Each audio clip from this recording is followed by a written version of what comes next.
సింహాచలం ఆలయంలో గర్భగుడికి ఎదురుగా ఉన్న ప్రాకారములో కప్పస్తంభము ఉంది. ఈ కప్పస్తంభానికి ఎంతో విశిష్టత ఉంది.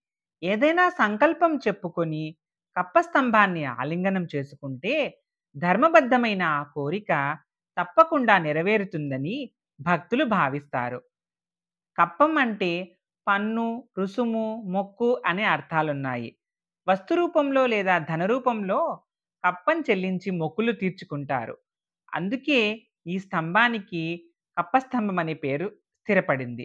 ఈ స్తంభం దిగువన సంతాన గోపాల యంత్రాన్ని ప్రతిష్ఠించారు కాబట్టి అక్కడ ఎవరైతే ధర్మబద్ధంగా సంతానాన్ని కోరుకుంటారో ఆ భక్తులకు సంతాన భాగ్యం కలుగుతుందని భక్తులు విశ్వసిస్తారు. కొంతమంది తమ కోరిక నెరవేరిన తరువాత మగపిల్లవాడు పుడితే కోడెదూడను, ఆడపిల్ల పుడితే ఆవు దూడను స్వామివారికి బహుమానంగా ఇచ్చే ఆచారం కూడా ఉంది. అప్పస్తంభాన్ని కౌగిలించుకోవడానికి సెపరేట్ మళ్ళీ క్యూ పెడతారు స్వామి దర్శనమయ్యాక. ప్రెజెంట్ అయితే ఒక్కొక్కరికి రూ. 25 చార్జ్ చేస్తున్నారు దానికి టికెట్ కింద. ఒ ఒక్కోసారి స్వామివారి దర్శనం తొందరగా అయిపోయినా కప్పస్తంభానికి ఎక్కువ మంది క్యూలో ఉంటారన్నమాట.